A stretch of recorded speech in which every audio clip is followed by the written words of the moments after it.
My name is Sam Otten, and with me is my friend Jason Book, and in this video we're going to be running down our top 5 favorite Superman suits. So this is kind of a point of conversation because of the Superman Truth storyline that's happening where Superman's had a pretty drastic makeover. So not including the Truth one, but just going back through the history of Superman and sticking to the comics, these are 5 that have really stuck out to us that we're going to be talking about. Now, I want to say up front, we are not including other forms of media like the TV shows like the Max Fleischer one or the movies like the Man of Steel. Those are some that we really appreciate, but for our list of 5, we wanted to really narrow it down, so we stuck to the comics. So, first of all, I want to throw out there an Elseworld suit, and this is Superman Red Sun, which is based, it's on the graphic novel by Mark Miller. So, Jason, what do you make of the Red Sun Superman suit? I liked it a lot. It works well in a lot of different mediums. Like they've put it in a few video games and things like that. And the skin, that's a sign of a good suit. It really holds up. I like the really muted colors on it. And obviously seeing, the hammer and sickle type logo versus the regular Superman makes a huge difference with the character as well. So I really liked the book. I enjoyed it a lot. For me, when I saw that Superman design, I was like, wow, I need to read this story. It just kind of drew me in. Yeah. This like alternative reality of, wow, if he's Russian and his posture is different and just even like his facial expression is different. Yeah. So to me, it just was really, in one visual image, a very compelling thing. Yeah, the art was really good. For me, I read good. Red Sun. I was not a huge fan. Right. I felt like it really could have done something better than it did. It's hard to put my finger on it. I feel like it didn't quite live up to what I wanted it to be. Yeah. But that suit was so compelling that I definitely wanted to include it on the list. Yeah, and the art was quite good in it too. Yeah, definitely. And the Red Sun Superman made an appearance back in the Convergence tie-ins. If you look at Convergence Action Comics. So I thought that was a pretty good story, bringing that character back too. Nice. So next up, we've got New 52. Grant Morrison started us off with Rags Morales on the Action Comics title. So this is the new Action Comics #1. And this was definitely a different suit for Superman. He had some work boots on to kind of keep up with the friction of going at pretty fast speeds. He had jeans and a t-shirt. And he did have his Kryptonian cape. So talk to us, Jason, about your thoughts on Action Comics #1 in 2011. Honestly, Sam, this is probably my favorite one on the list. It's so like back to basics. I was contemplating doing it as a Halloween costume the other year because I put it together and I'm like, wow, this looks exactly like it. I love the way it works for the storytelling, for the art. It kind of has that classic feel of when a kid just puts on the cape, he is Superman. And I also love that backstory where he went to that guy's store and just kept getting Superman shirts printed because he kept going through them, right? So in one issue, he's wearing a white one, another one a blue one, another one a red one. I loved it. Thought it was great. And I would be happy if they still had that in some way or shape or form always for Superman. I thought it was great. I also really thought it was a great design for the New 52 era of like, okay, we're starting things over. We've got a brand new Superman coming into his own. And I thought that was really represented in this design. And it looked really good in some of the scenes that they had it play out. Oh, yeah. You know, I was glad that it wasn't the permanent suit, but I thought it worked really great for Superman's kind of first few months on the job. Yeah. And like you said, it worked in the storytelling where he was living in the apartment and had to have these changes. That's right. I thought it was great that he had the cape, where that was this Kryptonian cape that was indestructible, and that was used in the story. But yeah, the t-shirt underneath it. I also think, I mean, Superman is so iconic, you know, setting this look of what it even means to be a superhero, and like you said, with kids pretending to be superheroes and stuff. And really, the most important elements are the cape and the chest plate. That's right. Shield. Yeah. And they incorporated that on the t-shirt and the cape, so you could still tell this was Superman, but yeah, the jeans and the boots. And it also, Grant Morrison initially tried to bring him back to the people, like the working class type hero. That's right. So I thought that the jeans and boots worked for that as well. And it really conveyed the feeling of movement well, I thought, as well.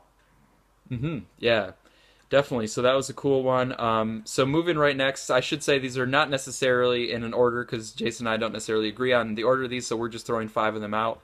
I should also say that we're not going to include just the classic Superman suit because that one kind of goes without saying. That's right. Superman for decades, you know, that was his suit. So that one's kind of in a different level. But the next one we have is just continuing right on from Action Comics into the New 52. We get the New 52 redesign. So we've got the collar coming up a little bit more kind of ceremonial We've got no trunks. Instead, we've got the belt coming around the waist.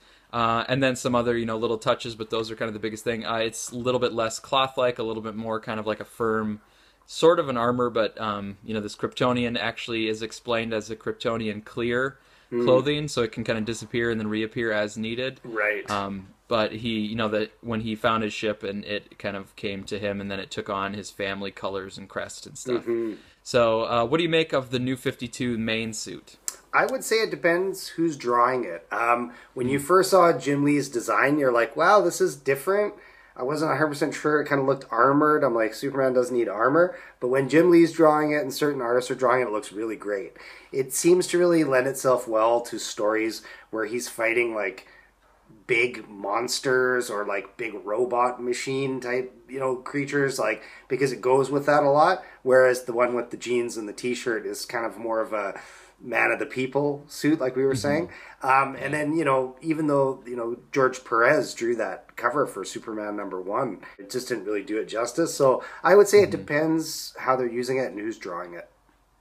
Yeah, I agree with that. Like, so for me, when the New 52 suit is drawn well, it's probably my favorite Superman suit. Nice. But then there's also times where it just is not drawn well, and so maybe that's a problem with the suit design, that it doesn't lend itself to a lot of artists to be able to pull it off. Yeah. And so I don't know enough about art to be able to really analyze that. But yeah, I was looking back at some of the early New 52 covers, and a lot of the covers, the suit just didn't really look that good, or it didn't work for the artist. But I'm like, but I know that this suit looks good. I like the design of it, like Jim Lee's design, and certain artists that take it on. I really like it.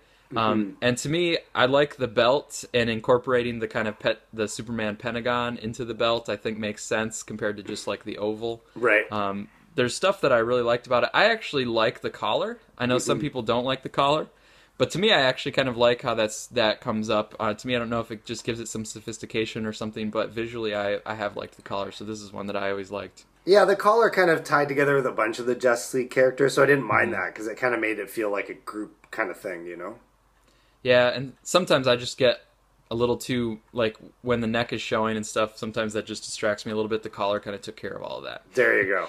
Speaking of which, that brings us to the next one on our list, which is after the death of Superman, we had Superman in a black suit, no cape, and he had the mullet kind of coming, the longer hair, I guess I could call it. Yeah. So what are your thoughts on this, what we might call the mullet black suit? I love this suit. I would have loved to see this in the movies, whether it was Nick Cage or whatever the heck they were going to do with it. I just thought it was really cool. It was like one of those, kind of like when they did the black Spider-Man suit in Marvel. Sometimes less is more. I just thought the silver S shield, and he had like silver gauntlets kind of around his wrist, and was all in black. It was the only time the long hair worked with the suit for me. When he had the long hair in the regular suit, it just looked ridiculous. Clark Kent with a ponytail and stuff like that. I just wasn't feeling that at all. But I thought this was cool. It worked well. And if they ever did an issue where he, lost his mind or something, or it was like the bad side of Superman, I think this suit would work really well again. Yeah, so I agree with you that this was a time where the long hair was not as bad, because I think we kind of agree that the long-haired mid-90s would be like the worst era of Superman's look. Pretty much. But it wasn't so bad in this one. Yeah. And what I liked about the black suit was just marking the fact that a big event had happened. Okay, this death of Superman had happened. He was dead. He came back. Right. There were these other people fighting for the mantle of Superman. So I thought it was appropriate to have a different suit that was visually very different, to just mark that these changes had happened. And then once he's kind of gone through those changes, he can get back to the kind of traditional suit. Yeah. So I liked it for that reason, because in the history of Superman, that black suit really marks something very important. The one problem I have with the suit is the bare shoulders, like the fact that it kind of like comes off and exposes like his collarbone shoulder area. When they I was not a huge fan of that part of it. Yeah, when they did it in the cartoon, it didn't look like that. I think it was a little closer up to his neck, and it was a good design for the cartoon as well. Yeah. All right, so the last one on our list of top 5, again, these were not necessarily in order, but our last one is the Injustice Superman design, which has also been used, it's definitely going on in the comics, but has been used in games and other things as well. So what do you make of the Injustice suit? I like this a lot. It kind of has a vibe of some old Elseworld Superman stories that I've read as well, where it was kind of like the S shield was huge and almost like an over kind of piece over his suit, like an actual shield and not just a sewn on part of the costume. I like that a lot. It definitely goes with the character being kind of a darker side of Superman. And I don't know, just something with the design with it, with the cape, makes it feel more like a robe, like it's more regal. And I just think visually it's very cool. I enjoy it. Yeah, I think it does have a striking look, and I think you're right, kind of describing it in a little bit more regal way. A lot of times I have problems with the way that the cape connects on the shoulders. The thing that I usually don't like is when it connects in a way broad manner. Yeah. Like, so John Romita Jr. very recently has been drawing it, where it connects like all the way from his neck all the way down to his arm. Oh yeah. And I don't like it when the cape is connected that wide. Right. On the very original designs of Superman, it was like further back and it was like smaller, and I like it to usually be a smaller profile for where the cape connects. Right. But an exception to that is the Injustice suit, because the cape actually comes down and connects to the shield. And that one, when they do that, then I think it looks cool, and it is kind of a unique look to it, and I don't mind it at all kind of coming down in that way. Yeah, and once again, you know, we are talking about the comics mainly, but when you see it translated to other medium, like the video games and things like that, it works quite well. So, you know, I wouldn't be surprised if we saw it in maybe a movie or something someday. You never know. Yeah. And I like you saying about the raised shield, I like that too, and that's another thing that I kind of like about the new 52. Yeah. At least in Jim Lee's designs, it's supposed to be kind of actually a raised shield on his chest and not just like flush with the cloth. Yeah. And I think that does give it a little bit better look, at least in my opinion. So that's something Injustice definitely has going for it. Yeah, I totally agree. All right, so those are our thoughts on 5 of the suits that have kind of stood out to us from the comics. So if you have more thoughts, leave those in the comments section. We'll look for that, and we'll look to see what happens with Truth, with Superman's design going on right now. It looks like it might only be for a matter of 3 or 4 months where he's in this kind of Truth mode. Yeah. Because some of the solicitations for September seem like they have him back in the new 52 suit, but we'll have to follow and see if there's some more Superman redesigns in the future. Yeah, sounds good. Looking forward to it.